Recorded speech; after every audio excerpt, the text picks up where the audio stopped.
Morning, everyone. I'm glad everybody made it. What an icy morning it is out there, and I hear we had some casualties. What a dedicated committee. Getting here even when they have accidents on the way. But anyway, is everybody okay now? Well, we have a very busy morning. And we're honored today to have our minister here, Minister Champagne, Minister for Trade. Thank you for your good work on, we didn't know you were a doctor.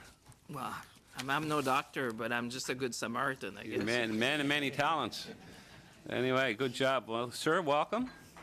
And you've been here before, and you know the protocol, and you got the floor, sir. Well, thank you very much, Chair and committee members. So let me apologize for being late. And Chair, I'm quite happy to extend the meeting by whatever time I was late, because obviously the safety and health and safety of our members is paramount. So certainly wanted to make sure we could all be here this morning. Also want to thank the committee. Yesterday I had the chance to read the report again that was produced on the Trans-Pacific Partnership and the year of work that you all did across Canada. I just refreshed my memory yesterday by reading it again. And I just want to say thank you, because you spent a good part of a year crisscrossing the country, hearing from Canadians on the issues. So I just want to say thank you. If you allow me, Chair, I'll do brief remarks as it's customary, and then obviously engaging with members on topics. Je vous remercie évidemment de me donner. I'd like to thank you for this opportunity to offer the committee an update with regard to the trade initiatives that our government is launching in Asia, including the new CPTPP, the Comprehensive and Progressive Trans-Pacific Partnership, as well as our potential trade agreement with China. Recently, I was able to speak to the Standing Senate Committee of Foreign Affairs about these same topics. The increase in the rate of trade between Canada and the booming markets of the Asia-Pacific area is a priority for the Canadian government. I am very happy to be here to discuss our government's progress in this regard. Firstly, I would like to introduce the representatives of the department who are here today, who have worked very hard on the accomplishments we have recently done. Tim Sargent, Deputy Minister for International Trade on my left, the Associate Assistant Deputy Minister for Trade Policy Negotiations, as well as Chief Negotiator for the CPTPP, Bruce Christie, and the Director of the Trade Policy and Negotiations Division, Asia, and Deputy Chief Negotiator for the CPTPP, Kendall Hembroth, here on my left as well. Canada wishes to sign agreements that will promote middle-class interests and create opportunities for exporters, as well as well-paid middle-class jobs. That is our priority, and we wish to negotiate in the best interests of all Canadians. Raising the standards of living for our middle class depends on our robust international trade, and that means support for the rules-based order and the institutions that underpin it, as well as more high-quality trade and investment agreements between Canada and its partners around the world. Canada has shown that it's ready to stand up for Canadians and defend our interests in order to get the best deal for Canada, because these deals have a lasting impact on our nation. Moreover, a progressive trade agenda opens more doors, raises standards, and positions the middle class for success. We are the most diverse and open country on earth.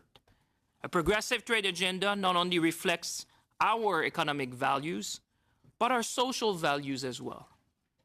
When global investors look to position their future investments in capital, they want stability and predictability. I'll put it to you, members, that's Canada. When the talent pool of tomorrow's economy seeks a place to build their business, they want diversity, openness, and all the creativity that comes from a society that embraces and encourages both. That's Canada. The progressive trade agenda is not only the right thing to do, but it's the smart thing to do economically. Trade is a march to the top, not a race to the bottom. Canada is leading that charge, and while that takes more effort, it will pay economic dividends for the middle class for decades to come. C'est pourquoi, vous vous en rappellerez, le Canada et la Chine. That's why, as you know, Canada and China announced the beginning of exploratory talks for a potential agreement. This was announced in September 2016. To date, the two countries have had 4 rounds of talks. Canada and China are continuing to dialogue in order to evaluate the scope of this potential trade agreement. In parallel with these exploratory talks, the Government of Canada held public consultations between March and June 2017 on the possibility of an agreement with China. More than 600 stakeholders and partners expressed their point of view. Generally, Canadians told us that they believe that such an agreement would hold both advantages and challenges. Businesses feel that an agreement could improve access to the Chinese market, and they identified some issues that they would like to address during the process, including non-tariff barriers in areas such as IP. Some civil society groups, as well as unions and individuals, mentioned the importance of discussing issues like labor and the environment during our talks with China. Respecting our government's commitment to transparency, a public report summing up these points of view was published in November 2017, which is a first for trade consultations in Canada. Visit to China last December, Canada and China committed to continuing exploratory talks to ensure potential negotiations are based on a shared understanding of the issues to be negotiated, as well as the scope and level of ambition of those negotiations. Canada is committed to taking the time required to make sure any future decision on whether to launch free trade negotiations with China is in the best interest of all Canadians. Should we pursue deeper economic engagement with China, we will do so by creating more opportunities for the middle class. Progressive trade means that trade benefits all Canadians, puts people first, and reflects our standards and, very importantly, our values. We remain committed to building a stronger and more comprehensive relationship between Canada and China based on a regular and frank dialogue, but we'll take the time needed to ensure that we get this right. I now wish to talk to you about the recently concluded Comprehensive and Progressive Agreement for Trans-Pacific Partnership, otherwise known as the CPTPP. On January 23rd, Canada and 10 other countries concluded negotiations for a new agreement in Tokyo, in Japan. Asia-Pacific is an important region and a priority market for Canada, and Canada is pleased to be part of the CPTPP, a trading bloc that represents 495 million people with a combined GDP of almost 14 trillion. Canada has been intensely engaged in the new CPTPP from the first meetings of officials in May 2017 to proposing suspensions and changes to secure better terms for Canadians. Our positions in the CPTPP have been underpinned by extensive consultations with Canadians. The Government of Canada conducted 2 sets of comprehensive public consultations with Canadians to seek their views on the original TPP consultation initiated on November 2015 and a potential new agreement among the remaining TPP members without the United States of America. Collectively, since November 2015, the government has held approximately 250 interactions with over 650 stakeholders, including business and non-business associations, civil society organizations, think tanks, academics, indigenous groups, youth, and the general public. Le PTPGP incorpore par The CPTPP incorporates by reference the provisions of the initial TPP and will suspend 22 provisions as soon as it enters into force.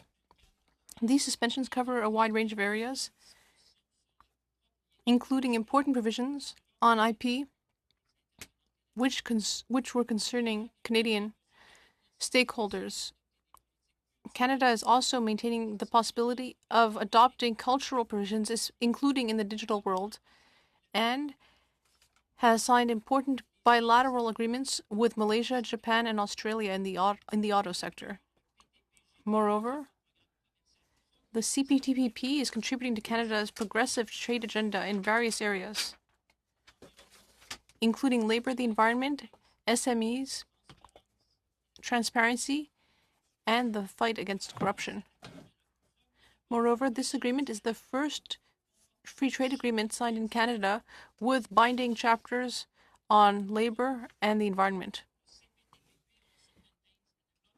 Where the parties affirmed their commitment to promote and strengthen a trade environment that seeks to improve welfare, reduce poverty, and raise living standards, as well as focusing on women and economic growth, highlighting the importance that women should be able to fully access the benefits and the opportunities created by this agreement. Once the CPTPP enters into force, it will become one of the largest free trade agreements in the world. In the area of goods, market access gains under the CPTPP will be significant, especially in CPTPP countries with Canada does not currently have free trade agreements and where tariffs remain high. Gains from the CPTPP will benefit a wide range of sectors across all provinces in Canada, including financial services, fish and seafood, forestry, agriculture and agri-food, and metals and minerals.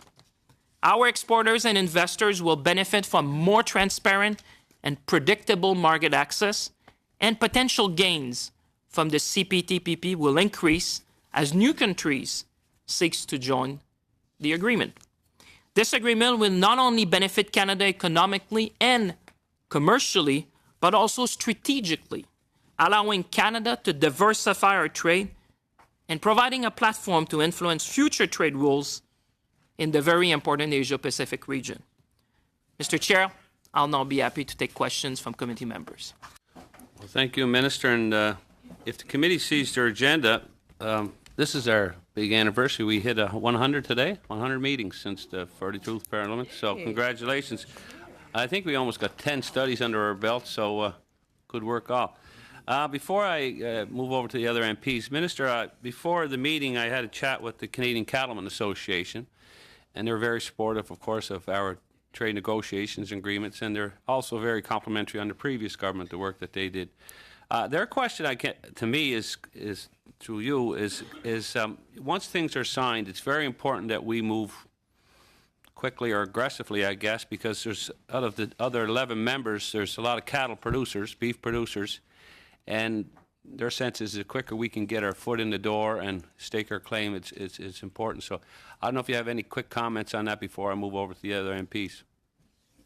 Well, Mr. Chair, thank you, and I would like to thank the Cattlemen Association of Canada. They've been with me in pretty much every city that I've been negotiating trade agreements, so it's always a pleasure to have them with us. They're quite right, Mr. Chair. One of the benefits of what Canada's achieved is the first mover advantage. We know that in these markets, in the configuration of the CPTPP, Canada will have first mover advantage in one of the very important markets for them, which is Japan. And therefore, we are going to proceed. As you know, the signature date has been set for the 8th of March in Chile, in Santiago. And following that, we will proceed, obviously, with ratification. The ratification process under the CPTPP requires 6 countries to ratify and 50% of those which are signatory to the agreement. So we understand the importance for the Cattlemen Association of Canada, and we will proceed diligently with your help, the help of the House of Commons and obviously the Senate. Thank you, sir. And we're going to move right to the MPs here, the rest. And Conservatives are up first, 5 minutes. Mr. Allison, you got the floor. Thank you, Mr. Chair, and thank you, Minister, for being here today, and to our officials, thanks for the great work you guys do. I know that we're very proud of how you represent us on the world stage. Very quick question. So many questions, so little time. So you're going to give us, some of us a technical briefing today at TPP. So my question is, when is the full text going to be available for the public? As soon as possible would be the answer. You know these agreements very well in the process. There needs to be legal scrub and translation. So we are proceeding diligently. But our aim, as we said before, transparency and openness has been key. And thanks to the work of this committee as well, when you consulted Canadian, we'll make it available as soon as possible. Okay, that's very definitive. Okay, thank you. Chinese steel. The committee did a study here before I arrived here and made some recommendations. Can you tell us any of the tangible steps your government's doing to deal with the whole issue of Chinese steel dumping? Obviously, it's an irritant with the U.S. as well. Just would quickly want to know what kind of things you guys are up to.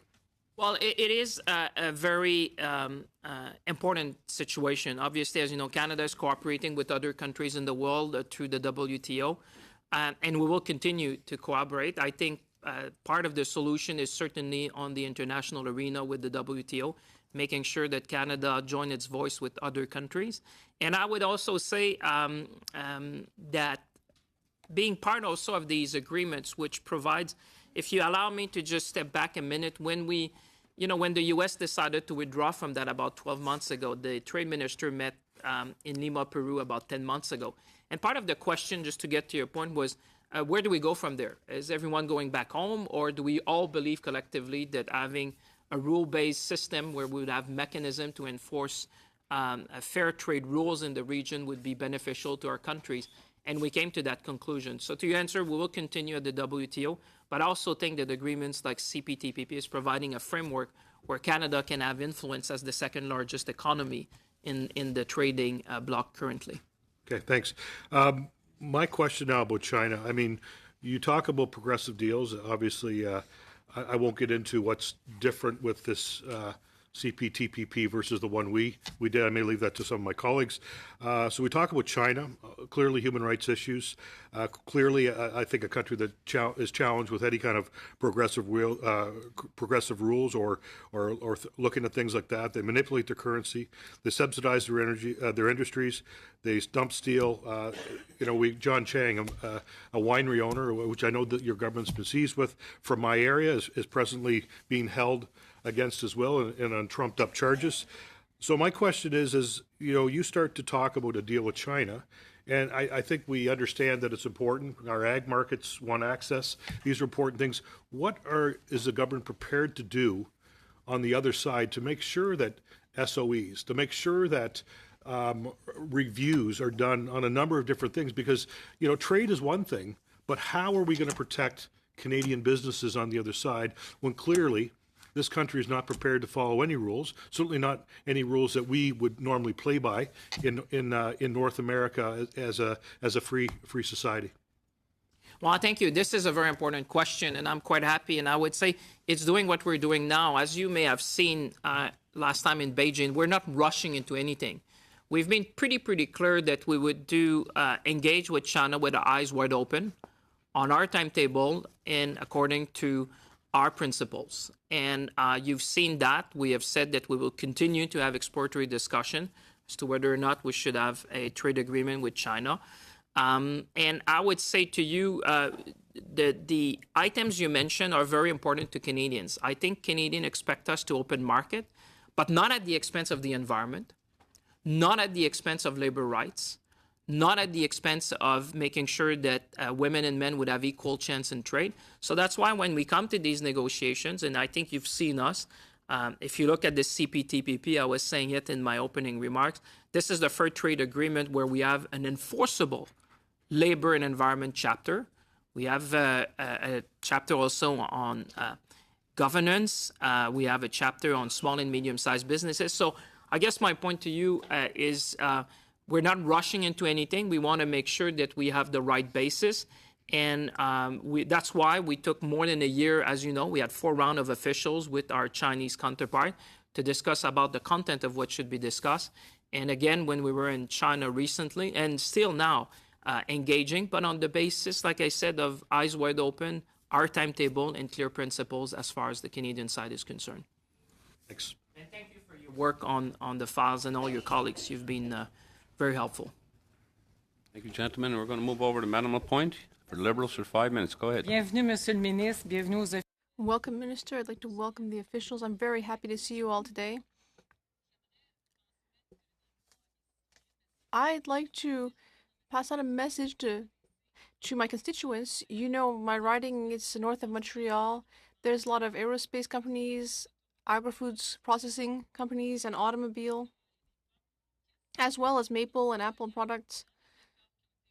So for my constituents, with these agreements, like with the CPTPP, what are the opportunities for people in areas like that and SMEs? Thank you for the question. Indeed, it was a pleasure to visit your riding. I hope to be able to go back. You mentioned aerospace and agriculture.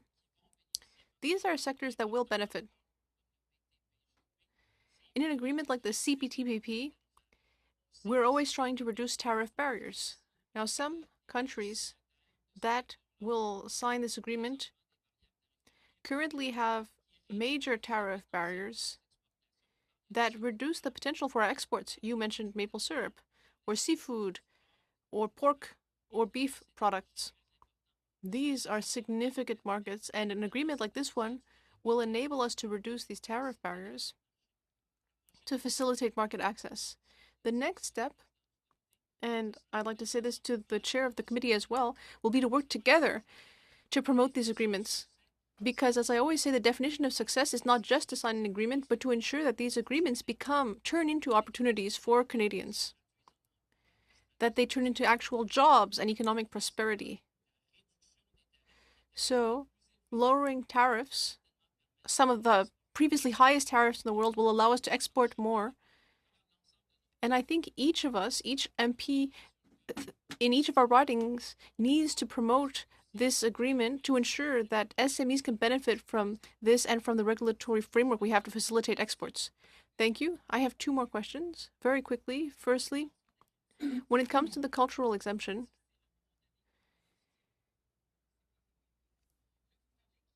well, you said, I would like to hear you a bit more. You speak a bit more on this, because as you know, my riding, it's an area where this is very important issue. So can you tell us more about the cultural exemption? Well, yes, indeed. It's very important. The members of the committee will know that we've stayed strong throughout this process in order to ensure that we can strengthen the existing agreement and some sectors in particular.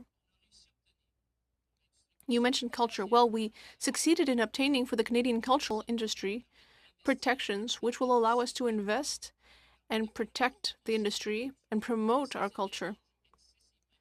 This is an extremely critical issue, and I'd also like to thank the Prime Minister, because I think Canadians realize that we have fought all down the line to ensure that we're protecting this aspect of the negotiations, which is very important. Same thing for the automobile sector, where we've made substantial gains in market access in Japan and in Malaysia and Australia as well. And to return to my colleague's question, Canadians understand that we want to sign this agreement and get it done, but we don't want just any old agreement. We want a good agreement. We want to do this right. And so we need to know when it's not the right time to go ahead with the agreement. We need to continue to negotiate. And that's what we've been doing in the previous rounds and what we've done in the last few weeks when the Prime Minister announced we would sign the agreement. Thank you. That's very important for my constituents. Now, you mentioned Malaysia. I imagine that you know that the committee is going to visit Asia next week, and we are going to visit Malaysia as well as Thailand and Singapore. What would you suggest that we study specifically? Well, I'm very happy that the committee is traveling in the Asia-Pacific region. After all, it's a critical area. 14% of the global economy in the very area of the agreement. And we've also launched negotiations with the Asian countries, China, India, which I recently visited. I think the most important thing to study is non-tariff barriers, in my humble opinion. We've seen that tariffs are plummeting around the world, but we need to keep an eye on non-tariff barriers because what matters ultimately for Canadian entrepreneurs is market access. And I would say that recently, in our department, we have launched an initiative which is almost like a SWAT team to take care of non-tariff barriers. So when Canadians come up against these non-tariff barriers, they can go onto a website, notify the department. We have people who will respond within 24 hours, respond to the request, and then we will go look at the trade agreements and see what are the applicable provisions. And then we get back to the person who's run up against these barriers, and we're going to try to eliminate the non-tariff barriers under the agreements, but we'll also gather the information we need to negotiate in future agreements so that we're aware of these non-tariff barriers. And this is drawing from best practices in the world. Because ultimately, what I was checking with the Deputy Minister is that we need to reduce these non-tariff barriers and offer Canadian entrepreneurs to be more informed and to inform us so that we can act.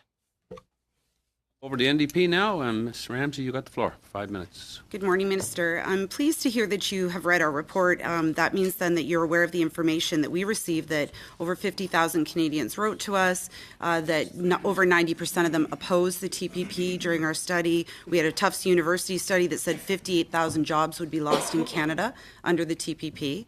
And so really there were some warnings to us, and certainly from the government's own financial impact analysis, economic impact, showed 0.2% growth, which by all accounts is quite negligible by 2036. And I think that in signing the TPP, you've successfully pitted Canadians against one another across this country, and that's a shame. And I will tell you that we recognize that there are pieces of the TPP that are important to certain sectors, but as you know, I'm an auto worker. I represent a region in southwestern Ontario that was blindsided by the signing of the TPP. Auto workers and auto companies like the Canadian vehicle manufacturers, the automotive parts manufacturers, Unifor, are united in opposition of the TPP. Now, we're at a disadvantage, of course, because none of us have seen the TPP in its current iteration, except for those present here.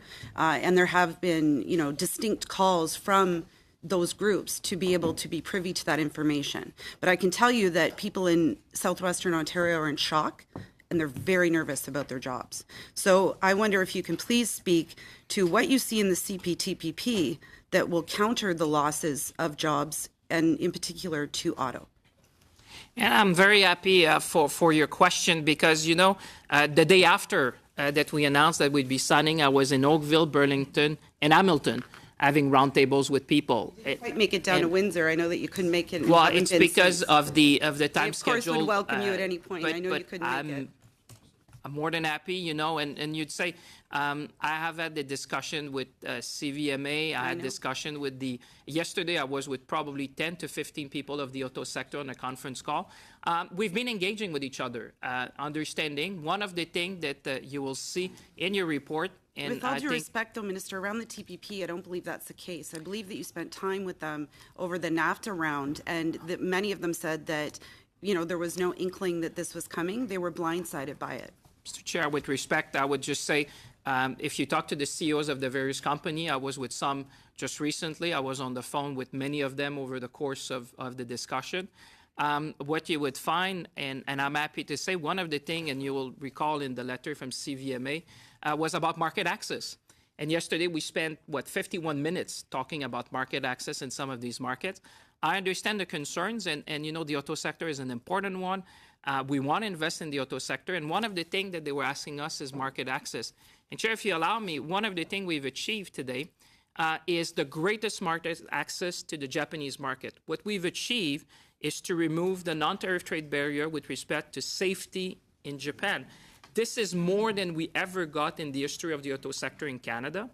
We not only got that, but we got in the side letter, which is going to be made available as soon which as we'll possible. see, I think, at 1 o'clock. I But think we we'll will see part of that technical we briefing. will have also a dispute settlement process, which is distinct for that, with Okay, I'm snapback sorry. provision. I don't want to cut you off, but I really have a limited amount of time. So I do need to move on because I really would like to ask about the dairy as well. With the market being open with supply management, there was a promise of $4.3 billion from the Conservative government, which was part of the original negotiations. Will you be offering that compensation package to dairy as well? Let me just finish on the auto sector, if you allow me, Chair, just to say that I think what we've achieved is the greatest market access for the auto sector in Canada. And one of the things that even the unions would tell you is that we stood up for them and we got a better deal. Now, with Find out at respect 1 to o'clock.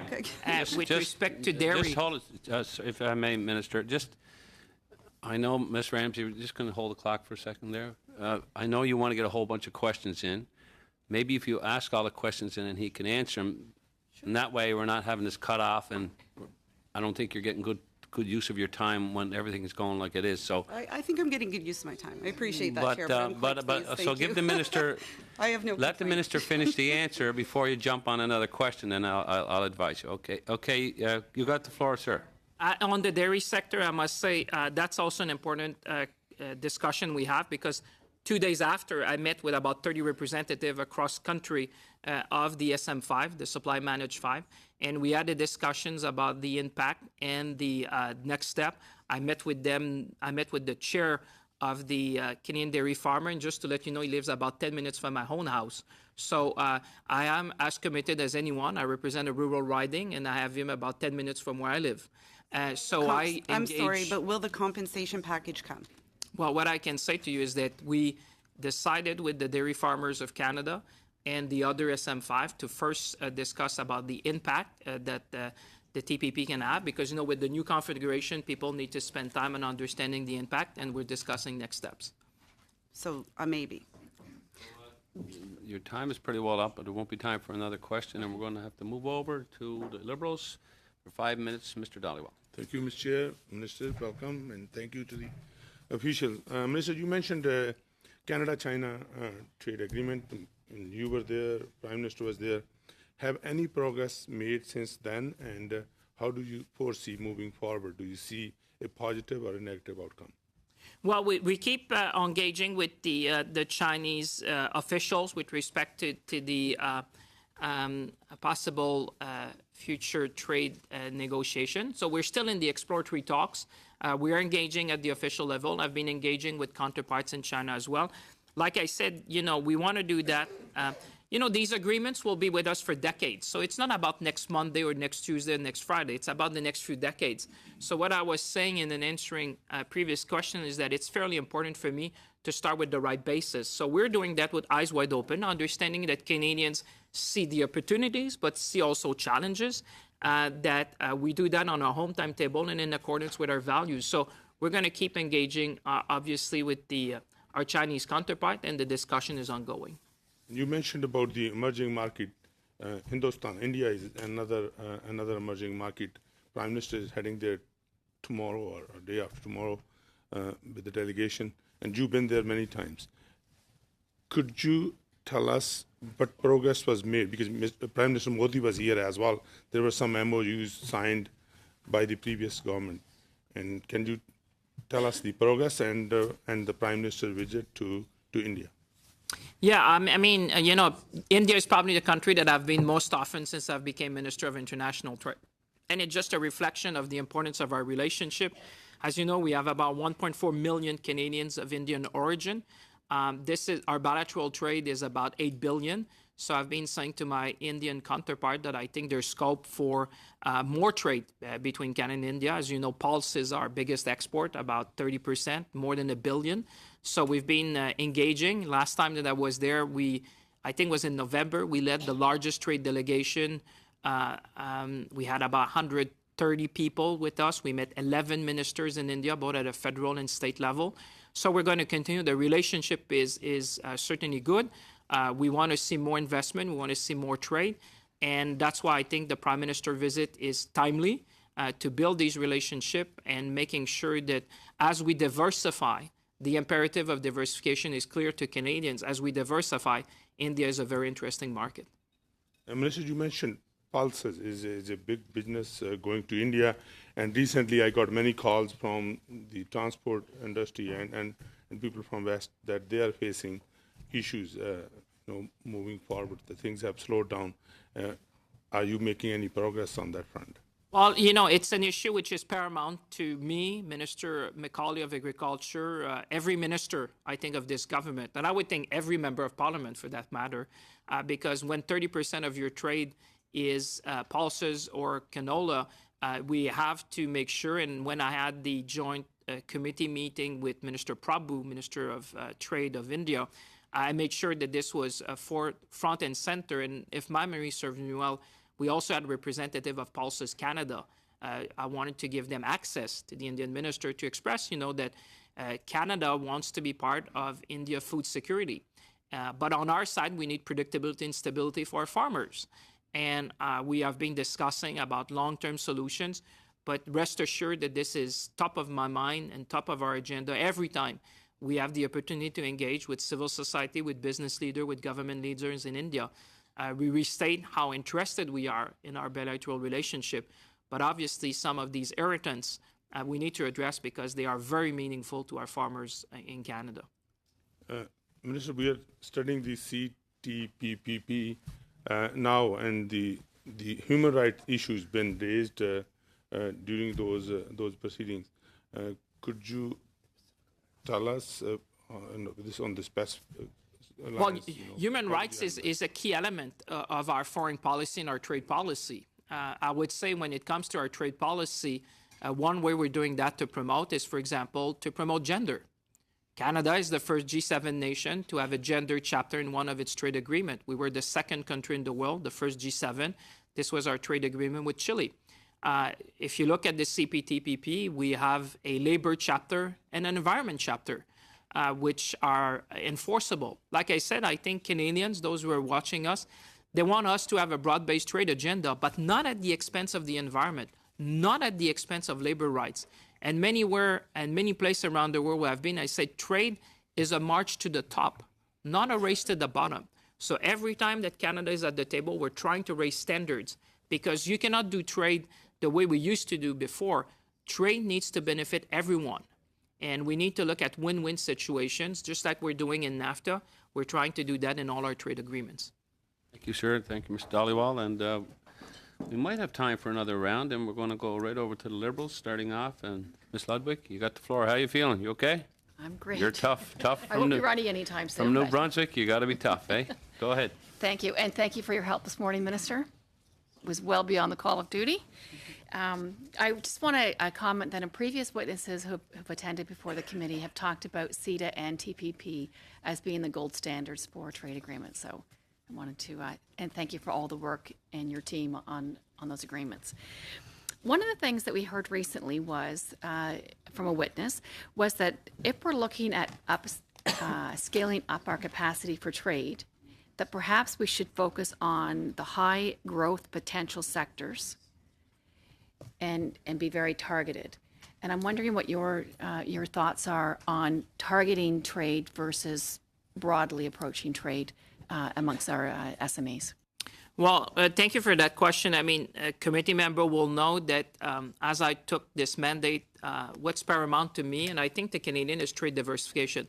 We know that more than 70% of our exports are currently going to the United States, but also that the U.S. will always remain our largest trading partner, geography obviously being there and the size of the economy. But at the same time, last year on 21st of September, we opened up the European market to Canadians, a market of more than 500 million people, 3.2 trillion of public procurement. And as we did that, then we looked east because, we understand that Asia Pacific is also one of the growing, we know that the economy is moving in that direction, and we want to position Canada. What I was saying on CPTPP, it's not just a trade agreement.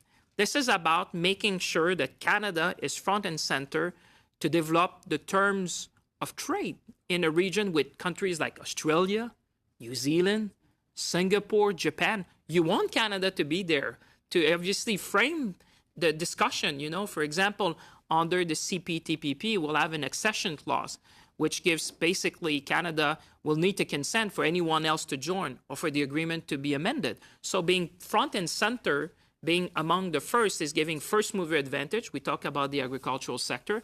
But I think to your question, we're also looking south. We have initiative with Pacific Alliance, which is Colombia, Chile, Peru, and Mexico. We're also having discussion with Mercosur, which is Argentina, Brazil, Paraguay, and Uruguay. So I think what you're seeing is a diversification agenda, which is allowing small and medium-sized businesses to access these markets. Canada represents, 0.5% of the world population and about 2.5% of global trade. So for us, opening up new market is not only ensuring our current prosperity, but the one over decades. When you look at these agreements, and I understand some concerns that have been raised, but you need to look at what the economy is today and what is the economy is going to be in 5, 10, 20, 30 years from now, and position Canada in a position where we will be part of these large trading bloc. Thank you. I represent a coastal riding, and so certainly fish and seafood is an important component to our economy in New Brunswick. Why is it important that we have, as you said, a whole of government approach, a coordinated approach to trade in terms of environment and climate change, fisheries and oceans, or the examples of investments in the Ocean Protections Plan and clean technology? Like, how does all that work together if you're trying to explain that to the average person about building and scaling up trade? Thank you. Well, certainly, if you look at the seafood industry, opening up the market, for example, in Europe, where tariffs, which were sometime up to 25%, are going down to zero over time. I think shrimp went from 10% or 9% to zero on the 21st of September. Lobster, which is one of our primary export, is going down over 3 years from about 20%, depending if it's frozen or transformed, to about zero. Same thing when you look at markets like in Japan with the CPTPP. The reality is that I think the export market, first, you're becoming more competitive. So when I did a tour of Atlantic Canada last summer, in parts of Quebec which are involved in the fisheries, you realize with the transformer and the fishers that this is a game changer for them. Because obviously with tariff going down, you open up new markets and you become more competitive. Certainly that's true in the European market. Now when the CPTPP comes into force, Japan is one of the largest importers of seafood in the world. This is really giving a competitive advantage because you have to see if you are tariff-free, that obviously makes your product far more attractive for export. But as we do that, quite to your point, I sat down in roundtables with communities there. We need to think about also the infrastructure we need around that, because that implies logistics, that implies investments that will, in our trade corridors. I think Minister Garneau has an initiative about trade corridors because you're opening up new markets, and obviously you need to work to get your product to market. E-commerce is playing a big part of that. I was with some of the biggest platform, and I think the chair is asking me to leave it there. Yeah, thank you. And the time is up, and we're going to move over to the Conservatives. Mr. Hoback, you've got the floor. Well, thank you, Chair, and thank you, Minister and Deputy Minister and staff for being here this morning. First thing is, I was in Tokyo. I met with 3 of our trade commissioners in Tokyo the same week you were there. Got to enjoy the snow. I will say this: those 3 commissioners were impressive. They knew their stuff. We had great discussions on the potential for Canada trading through the Asian trading blocks in Japan, and they're excited, I think, to see that this is signed because they see lots of opportunity. They really commented on how well the pork producers have done in marketing their pork in Japan and around the Asia Pacific through Japan. So I look forward to seeing beef and other products through TPP. And I think this is where it comes to my question.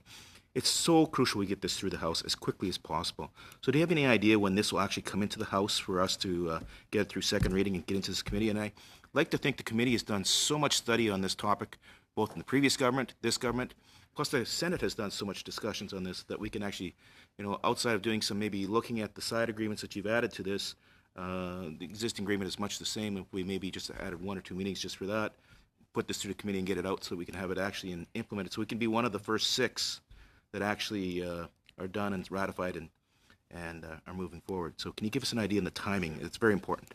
As well, you mentioned beef and pork in Japan, and thank you for that. I think, I just want to say I'm having a roundtable with the ambassador of Japan today about trade between Canada and Japan with a number of people to make sure that we benefit from these agreements. As you know, signing is in March. You're quite right that the Senate and the House, many people have studied that agreement. So I think we would be, after we come back from the summer, we should be in a position to bring that. We won't see it until after the summer? There's no chance we can have it in here this spring? I would think that, if we are going to be doing that as soon as possible, but I'm just mindful of the timetable. And with your help, I think we can get that to the House as quickly as possible. But at the same time, I want to be realistic in terms of the timetable with signing. And as you know, there's a number of process that needs to take place. But trust me, we are as committed as you are with the official opposition to work through Senate. That's why I appeared in front of the Senate. I was going to stop that. I'm concerned because the first six, once 6 countries ratify and other countries move forward, then they do have the ability to approve who comes in and who doesn't come in without us actually being ratified. So there is a situation where somebody could come into the agreement and we say, hey, we better hurry up and ratify this because they're going to make a decision without us. Well, I would say that no, that's not exactly the case. So no one could join the CPTPP until the initial member have come to the ratification. The accession clause would not allow other countries to come until the agreement would come into force. And you would need the consent of all the signatory of the agreement in order to amend the terms of the agreement or to approve any new members. 6 members. The signatory would be the 11. Because the 11 will be signing in March, and ratification needs 6. Right. So we are protected at the time of signing. We did allow market access for dairy still in this agreement, even though the U.S. is out of it. We haven't discussed or publicly discussed what that compensation for the dairy producers is going to be. So there was a pre-established compensation figure when we were in government because of that market access. So that access hasn't changed. So even though it's the Americans not shipping milk or dairy products, New Zealand will love to get into this market. So can you tell me, first of all, who's in charge of negotiating the compensation with dairy? Is it yourself or the Minister of Agriculture or with Supply Management, I should say? And when will those terms be released in public so we can see exactly what they're going to be compensated with? So what I've been doing with the dairy sector in conjunction with Minister Macaulay of Agriculture is to meet with them in order to understand first the impact. I mean, rightly so, you said the U.S. is not there. Quotas have been increasing. There were numbers in the original agreement, but production has also increased. So what we're doing now, and you may have seen they were in here this week. I met, I think, with the president last week again. We are in ongoing discussion with them about first understanding the impact on the sector, and secondly about next steps. But we're still very much in meeting with our officials and their officials, I would say, to try to understand the impact. Like you said, rightly so, whether you can ship fresh products, there's discussions around, that. But I would say that I'm very pleased to see that we are working diligently with them. Sorry, I don't mean to catch off. Just he's very tight in time. You got a half a minute. One so last quick question, quick answer, you talked Minister. about in your speech about using the TPP to set the rules for trade in Asia. Now, as we talk about the best way to go about doing an agreement with China, I know my beef producers, grain producers, they want to see trade increase with China, but they want good enforceable rules. Do you not think it'd be better to get a good enforceable trade agreement using TPP as the platform rather than doing a bilateral on our own where it's tough to enforce the rules of non-tariff trade barriers? The only thing I can say to that is that a number of countries have expressed a desire to join the CPTPP. You may have heard Korea. I've even heard about the UK wanting to join the CPTPP. So I think that the negotiation or discussion we have with China is on a separate track. We want to get, obviously, to signing and ratification of the CPTPP. But what I can tell you is that we have a broad-based agenda when it comes to this region. But I think for the time being, my understanding and the discussions that have been going on with the trade minister in the CPTPP, people are trying to, let's get to signature, let's get to ratification, and then let's look at what other country could join. Because like I said, a number of them have already publicly expressed a potential desire to join that grouping. But no, Mr. Hoback, we'll have to, sorry, Mr. Well, you're Please to six, answer, I you're just 6 didn't hear minutes the now. question. Usually at the end I would remind you, Chair. So Okay, we're going to move over to Liberals. And Mr. Peterson, you're starting off. Merci, Monsieur le Président. Merci, le ministre, d'être ici. Thank you, Chair. Thank you, Minister, for being here this morning. Thank you very much. I have a few questions. My first question. As you know, across Canada, there was a lot of support for it.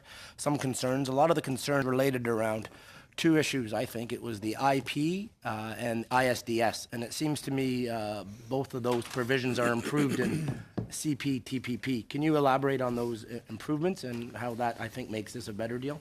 Well, thank you very much. I mean, this is one of the things I wish I could have answered to Ms. Ramsey before in terms of the IP was one of the crucial things I think we've achieved for Canada.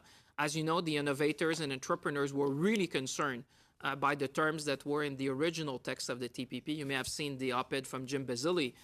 What we were successful, and I think this is very much a Canadian initiative, was to suspend a number of provisions of the 22 which relate to IP, namely in copyright extension. There was patent extension as well, which is giving a better outcome, certainly for all the entrepreneur innovators across Canada.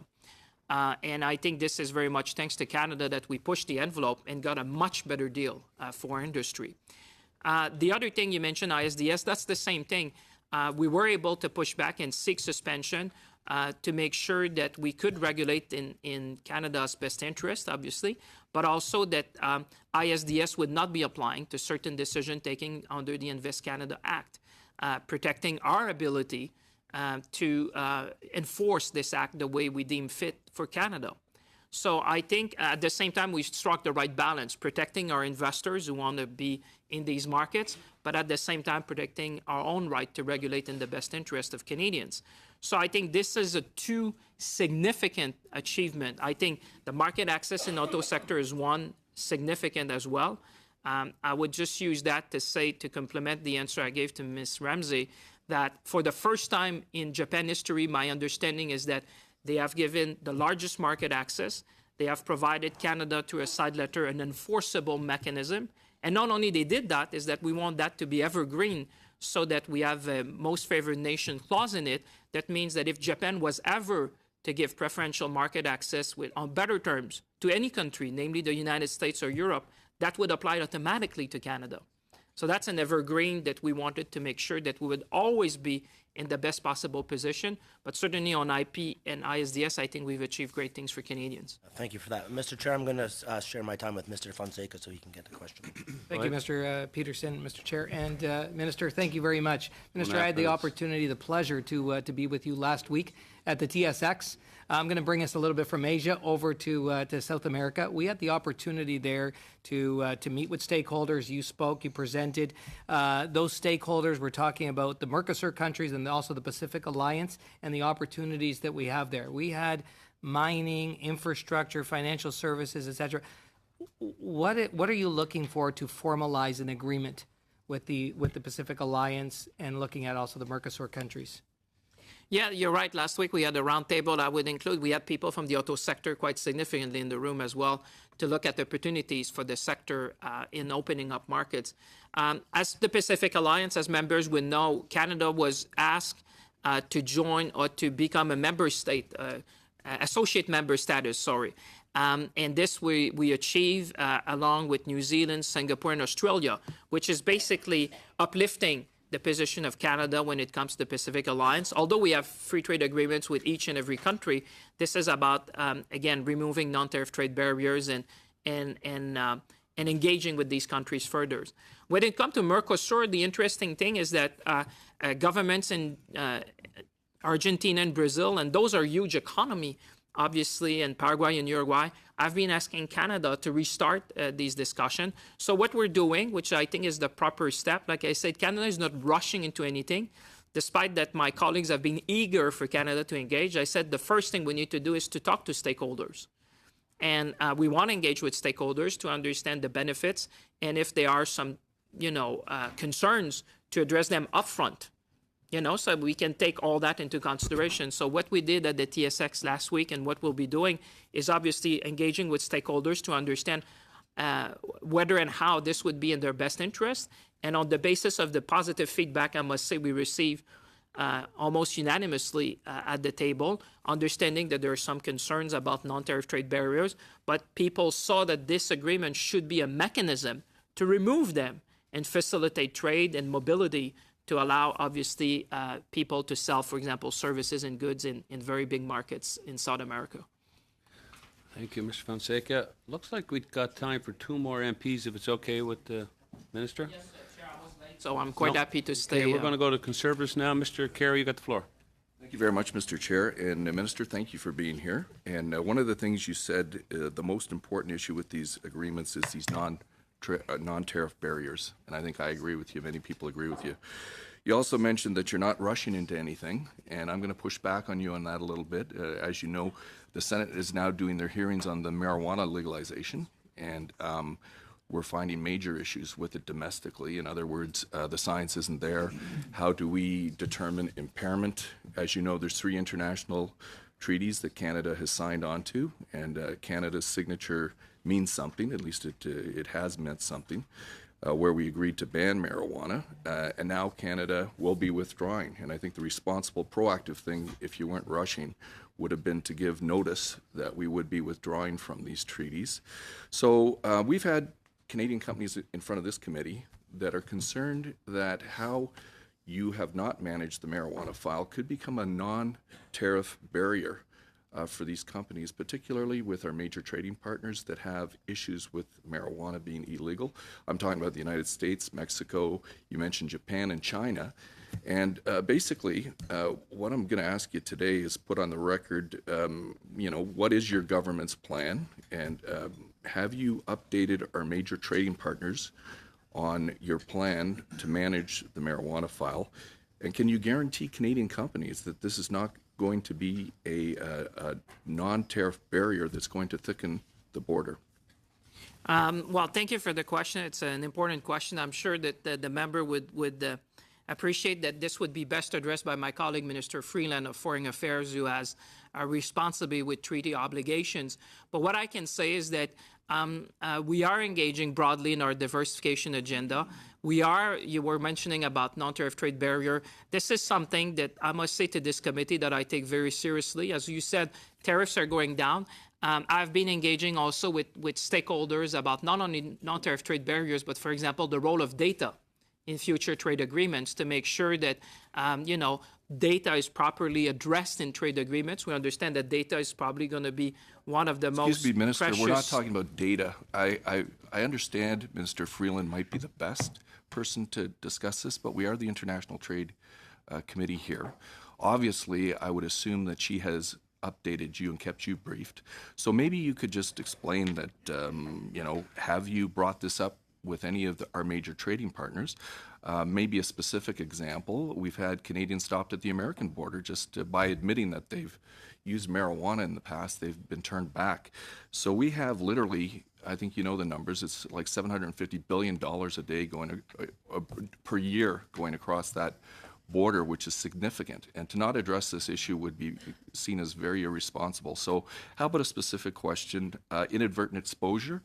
If Canadians are inadvertently exposed to marijuana or through edibles, which your government is planning to legalize soon as well, is there going to be random testing at the American border? Have you brought any of these issues up with the United States, our major trading partner?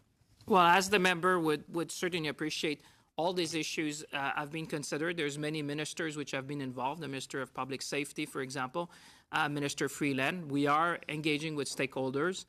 We are making sure that Canada's position is well understood, not only domestically but internationally. But what I can say when it comes to international trade is that we are eager to deal with any and all irritants that comes to our attention. That's why I created recently this task force to make sure that non-tariff trade barriers would be notified, would be addressed, and that we can respond properly. And with the help of the member, if there are any other trade irritants that you see, if you bring them to our attention, we'll make sure that we investigate them under our trade agreements. Sir, I am bringing it to your attention. We've had Canadian companies here who are concerned about it. We don't see a plan from your government, and from your statements, I think I can clarify that you don't have a plan. You haven't addressed it with our major trading partners. They're is no certainty out there that this will not become a non-tariff barrier, which you stated at the onset, that this is the most important thing that you have to deal with. So very disappointing to hear that, but hopefully there's less than 5 months, Minister, before your own deadline. Hopefully you pay attention to what the Senate is doing and see if you can address this proactively, not rush into it for Canadian companies. Quick question, rules of origin. It seems CPTPP and NAFTA are going in different directions.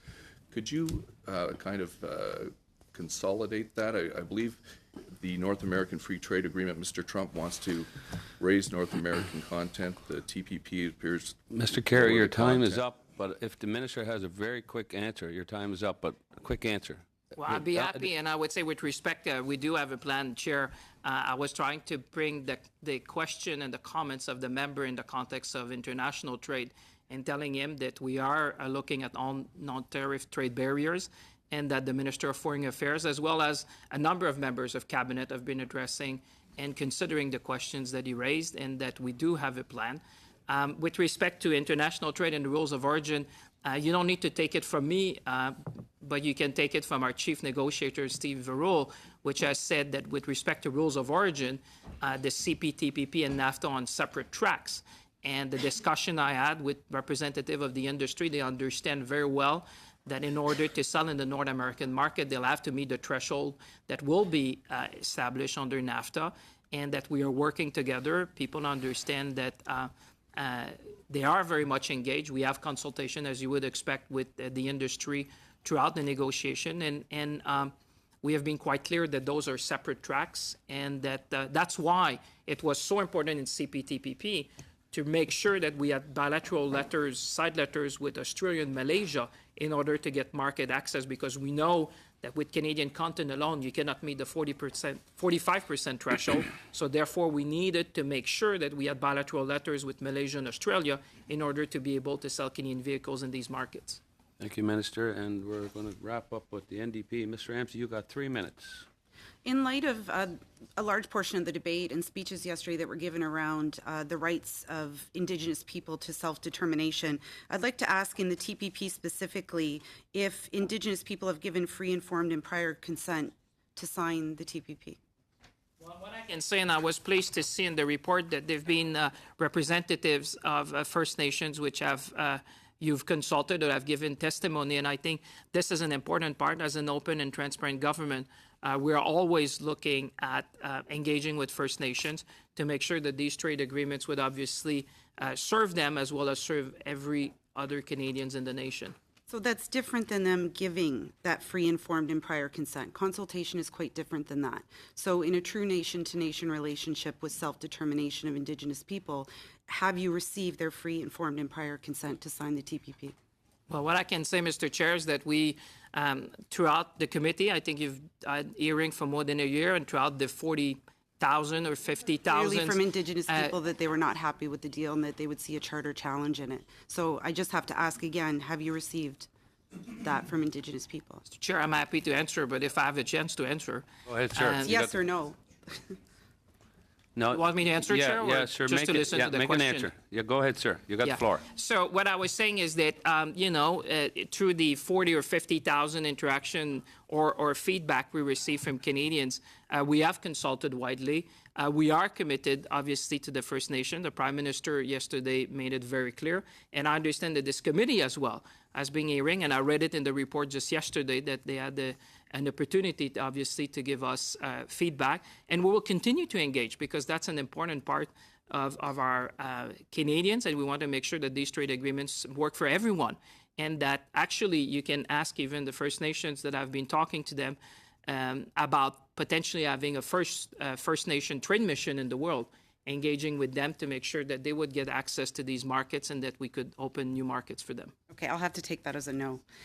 So the question that I have for you now is about a Global Affairs Canada Commission study that was conducted by the Centre for the Study of Living Standards, and they came up with a really startling number about trade with China. It found that trade with China was responsible for the loss of 105,000 manufacturing jobs in Canada between 2001 and 2011. Is this a concern to your department?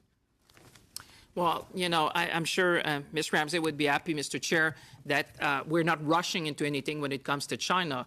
that we are taking our time. As I said, we're doing that with eyes wide open. We're consulting with nations who already have free trade agreements with China, understanding that when tariff may come down, what are the non-tariff trade barriers? Some members mentioned state-owned enterprises. We have the best team on the ground, making sure that we understand all that. And that's why, Mr. Chair, we did not rush when we were last time in Beijing. There was some reports about that, and we say, no, we want to make sure that we start on strong footing, that both sides understand what we want to discuss. Progressive elements are important. We're going to do it on our timetable and certainly in line with Canadian values. Thank you, and that wraps up the time. And go ahead. Intercede just for a minute. The minister did say he did have a plan addressing marijuana, that the government has a plan for that. And I was just wondering if he could provide it to committee, because there's less than 5 months and Canadian business needs certainty. I think the minister and his staff heard the question, and we'll leave Sure it. that We'll the leave it at members that. will see that Canada has a plan to deal with marijuana. We'll leave it with that. And very active meeting here this morning. Thank you very much for coming, Minister. Thank you very you much, always Chair. make time to come here, and let's keep her going. We're just going to suspend for a couple of minutes because we're going to go in camera.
you.